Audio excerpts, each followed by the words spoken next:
Even though he had tremendous training runs, it looks as though he's going to be slightly behind. Well, there's the time, 1:01:01 for Carl Erik Eriksson.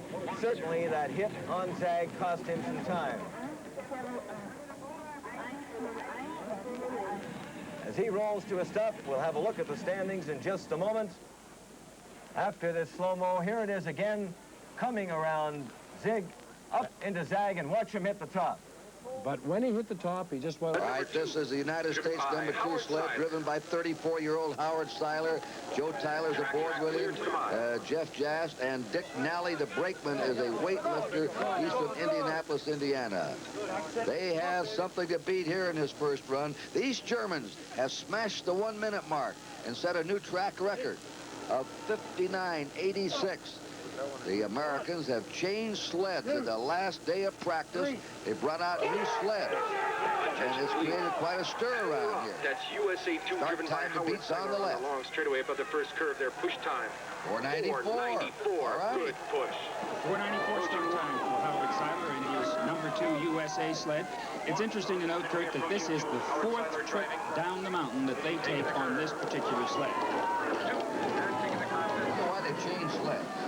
Well, the equipment tires after a while. The metal fatigue in the sleds and everything else. And the sled had loosened up a little bit, and it just didn't feel as though he didn't feel he'd be competitive with the old piece of equipment, so he went to a brand new Italian sled. That first split, 33-37, was not a good split for the United States. Seiler finished 5th, by the way, as a driver in the 2-man box. Look out, he nearly spilled there, not quite. Here he goes into zigzag, hit the left-hand wall. But he's good through zigzag. Good line through zigzag. A little counter now on his way to the finish turn. All right, Howard Seiler coming to the finish line. Time to beat on the left. He is in with a 1:01:49 for the United States. Well, driven by Seiler, USA #2, and they are in 7th place, or 11th place. 11th place for the United States. All right, we're looking at the United States #1 sled, driven by Robert Hickey, who comes from a family of bobsledders. He had 2 other drivers in the family. Jeff Jordan's on the sled with him. Willie Davenport, trying to become the first man to win gold medals in both the summer and the winter game. And Jeff Gadley, a decathlon star, will be the brakeman. More. All these teams importing track and field athletes to their teams for better start, figuring they have the instinct to get the jump. They know how to explode out of those starting blocks, and they're trying to get more and more all-around athletes on these bobsled teams. Not just 4 guys sitting there riding down the ice. It's getting very refined and sophisticated. USA bobsled team #1, driven by Bob Hickey. Willie Davenport is on the closest side to the picture right now. He's on the left-hand side of the sled. Let's watch him get in the sled. That's USA 1. That start time's on the left. Let's see how the U.S. does. 4:98. Not as good a start time as U.S. #2. Down the course they come. The U.S. team #2 finished 11th in the first run. Total concentration required now by Bob Hickey, the #1 sled for the United States. He's got to be thinking nothing but attack the course. It's all up to him from here on. In other words, he can't play it safe in any form. No way, he has to go for all the money. Go for the gold, as we say here in Lake Placid right now. 33:30, an intermediate time. Not too good. He's into shady and out of it. Coming on down now. Hickey driving USA sled #1. Through the series of little S turns now, which are going to line him up for the big zigzag corner. He's been driving that corner very well through training. A good line through zigzag. Beautiful coming out of there. Bob Hickey, he'll be heading now for the counter, the finish line. Time to beat on the left, and he's in with a 1:01:49. Finish time. Exactly the same as Howard Seiler drove in the USA #2 sled.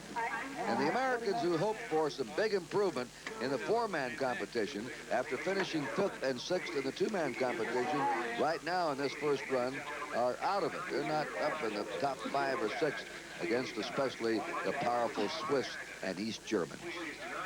Here are the official standings at the end of the first run of the 4-man bobsled competition.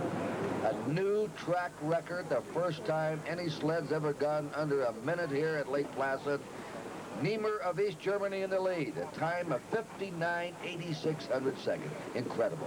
East Germany number 2 in second place, the driver's show now.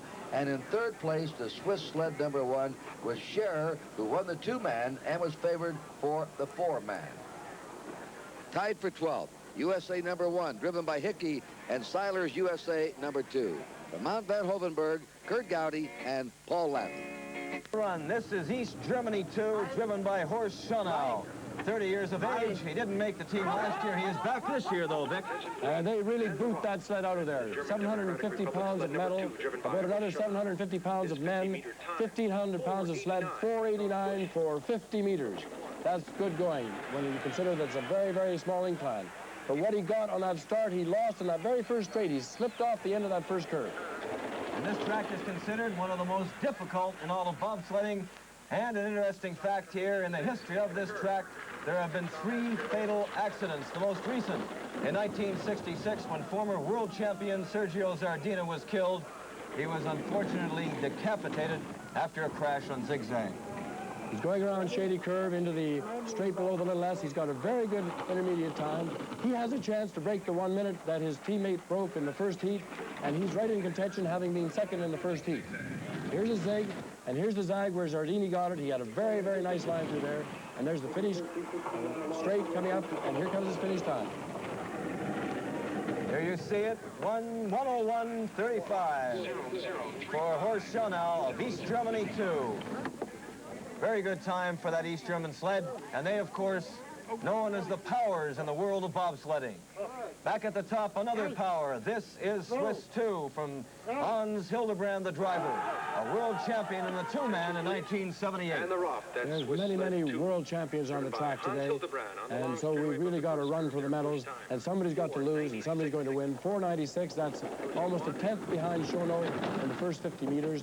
You double that loss on the way down, maybe 2/10, maybe a quarter of a second. He had a little skid in that second straight, and now he's going through the cliffside curve, which is a series of curves, and into the number 6 curve. There's some long straights up here where you have to go absolutely straight at all possible, because any skids or kick are going to slow your time down considerably. And he's coming up to hillside here, which will take us in very shortly to Shady. There it is, and that is the highest grade on the track, 14% grade. And at this point, he's going about 85 miles an hour, and he's motoring into that number 12 curve. He's got quite a good time going. A zig and a zag, and he's coming down. He was in 7th place after the first heat. Here is 15 curve. He had a rather bad skid on that one, and here comes his finish. There's the time on the right of your screen. 1:01 flat for Hans Hildebrand, driving Swiss 2. And that goes along with his earlier time of 1:01.13 for a total of 2 minutes, 2 seconds, and 13. That's Hans Hildebrand. Back at the top, this is Austria 1, driven by Fritz Sperling, a 34-year-old mechanical engineer. Except for the Swedish team, the German-speaking nations really seem to have a handle on this course as far as 4-man sleds are concerned. They have 5 out of the first 6 places, and they seem to really be going right down on rails the same way as Scherer did in the 2-man. Here's his push start. The all-important push start. Keep an eye on the clock on the right of the screen. It will come up in just a moment. And of course, as Vic has pointed out, there is a multiplying factor of about 2.5. And that's where the start begins there. And the rough. That's Austria 1, driven by Fritz Sperling. comes Along straight away above the first curve there. 491. Well, that's not a bad start. Anything under 5 is in contention.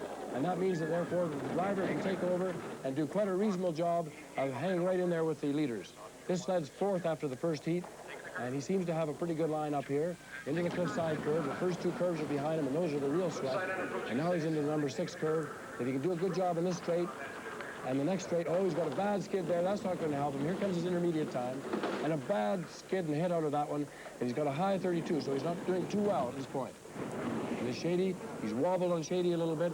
Doesn't seem to be very steady on at this point. He's just slithering a little bit. And now he has some speed, and it's a little bit easier to drive.